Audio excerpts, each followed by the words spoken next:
दोस्तों, क्या आपको लगता है कि मेट्रो सिर्फ बड़े शहरों की पहचान है? अगर हाँ, तो अब झारखंड ये सोच बदलने वाला है। दोस्तों, रांची, जमशेदपुर और धनबाद में मेट्रो सिर्फ एक प्रोजेक्ट नहीं, बल्कि झारखंड के भविष्य का एक नया ट्रैक बनने जा रहा है। दोस्तों, इस मेट्रो प्रोजेक्ट को ध्यान में रखते हुए झारखंड सरकार ने राज्य के 3 प्रमुख शहरों रांची, धनबाद और जमशेदपुर में मेट्रो रेल परियोजना लागू करने के लिए केंद्र को प्रस्ताव भेजा है। यह प्रपोजल शहरी विकास और आवास मंत्रालय, भारत सरकार के सचिव को भेजा गया है। दोस्तों, एक रिपोर्ट के अनुसार इससे संबंधित शहरों में मेट्रो रेल परियोजना के इम्प्लीमेंटेशन, फिजिबिलिटी स्टडी और अलाइनमेंट सर्वे कराने का प्रस्ताव दिया है। साथ ही अनुरोध किया गया है कि केंद्र सरकार जल्द ही इन तीनों शहरों में मेट्रो परियोजना को स्वीकृति दे, ताकि डीपीआर तैयार कर परियोजना को आगे बढ़ाया जा सके। इस प्रपोजल में कहा गया है कि राज्य सरकार तेजी से बढ़ते ट्रैफिक प्रेशर और एनवायरमेंटल चैलेंजेस को देखते हुए सस्टेनेबल अर्बन मोबिलिटी के लिए मेट्रो प्रणाली की संभावना तलाश रही है। साथ ही ये भी कहा गया है कि शहरीकरण की गति तेज हो रही है और वाहन भी बढ़ रहे हैं। वैसे भी दोस्तों, रांची में ट्रैफिक का हाल किसी से छुपा हुआ नहीं है। वहीं जमशेदपुर जैसे इंडस्ट्रियल शहर और धनबाद जैसे कोल कैपिटल में लाखों लोग रोजाना सफर करते हैं। ऐसे में मेट्रो सिस्टम न सिर्फ ट्रैफिक घटाएगा, बल्कि लोगों का सफर भी आसान और सुरक्षित बनाएगा। दोस्तों, राज्य सरकार ने इस परियोजना के अंतर्गत ट्रांजिट ओरिएंटेड डेवलपमेंट को भी अपनाने की योजना बनाई है।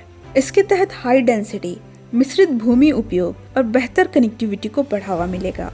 साथ ही ये भी कहा गया है कि पटना और भुवनेश्वर जैसे शहरों में मेट्रो रेल योजना के एग्जीक्यूशन ने साबित कर दिया है कि यह प्रणाली द्वितीय श्रेणी की राजधानी में शहरी परिवहन को नई दिशा दे सकती है और राज्य सरकार इसी मॉडल को अपनाना चाहती है।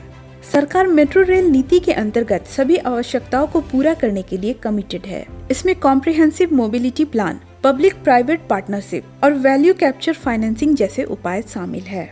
दोस्तों, मेट्रो प्रोजेक्ट सिर्फ ट्रैफिक का इलाज नहीं है, ये झारखंड की विकास यात्रा का नया पड़ाव है। सफर तेज और समय पर होगा, पॉल्यूशन घटेगा, हजारों युवाओं को रोजगार मिलेगा, साथ ही शहरों का इंफ्रास्ट्रक्चर और बिजनेस तेजी से बढ़ेगा। दोस्तों, आज झारखंड के बड़े शहरों की सच्चाई यह है कि ट्रैफिक में समय बर्बाद होते हैं। जैसे रांची का मेन रोड, हर जगह भीड़ और जाम आम बात है। इस जाम में सिर्फ समय नहीं, लोगों का पेशेंस और एनर्जी भी खत्म हो रहा है, और इसी को ध्यान में रखते हुए इस प्रोजेक्ट के रूट पर फोकस किया गया है। वैसे दोस्तों, यह रूट अभी प्रस्तावित है।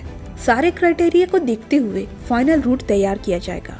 रांची में प्रस्तावित मेट्रो रूट को 2 फेज में बांटा गया है। पहला रूट ओरमांझी से बिरसा मुंडा एयरपोर्ट तक, जो लगभग 23 किलोमीटर लंबा होगा। वहीं दूसरा रूट बूटी मोड़ से बिरसा मुंडा एयरपोर्ट तक का होगा, जो reams, Morabadi, Ranchi college, Kanke road, housing colony होते हुए एयरपोर्ट तक ले जाएगा। यह भी लगभग 23 किलोमीटर लंबा होगा। वहीं जमशेदपुर मेट्रो रूट की बात करें तो यह टाटानगर रेलवे स्टेशन से लेकर बिष्टुपुर, साक्षी, सोनारी और फिर आदित्यपुर तक जाएगा। और वहीं कोयलांचल का दिल धनबाद भी मेट्रो योजना का हिस्सा बनने जा रहा है। इसकी रूट की बात करें तो यह रूट धनबाद रेलवे स्टेशन से लेकर सिटी सेंटर, IIT धनबाद और कोयला नगर तक जोड़ा जाएगा।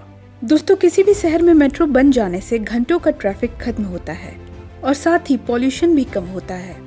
हजारों लोगों को डायरेक्टली और इनडायरेक्टली नौकरियां भी मिलती है। साथ ही मेट्रो के आसपास के इलाके तेजी से डेवलप होते हैं। वैसे इस मेट्रो प्रोजेक्ट की एक रिपोर्ट सामने आई है। फिलहाल केंद्र सरकार ने झारखंड सरकार से रांची में मेट्रो रेल का कॉम्प्रिहेंसिव मोबिलिटी प्लान कर भेजने को कहा है। मेट्रो सिर्फ एक ट्रेन नहीं, ये झारखंड की नई रफ्तार होगी। दोस्तों, झारखंड हर साल इंडस्ट्रियल और कमर्शियल रूप से बढ़ रहा है। आने वाले सालों में जनसंख्या और ट्रैफिक दोनों दुगने होंगे। अगर आज मेट्रो का कदम नहीं उठाया गया तो कल यहाँ की सड़कें लोगों के सपनों का बोझ नहीं उठा पाएगी। तो दोस्तों, ये थी आज की वीडियो कैसा लगा हमें कमेंट करके जरूर बताएं। साथ ही चैनल को सब्सक्राइब और वीडियो को लाइक और शेयर जरूर कर ले। तो मिलते हैं किसी नए इंटरेस्टिंग टॉपिक के साथ। तब तक के लिए आप अपना ख्याल जरूर रखें। धन्यवाद।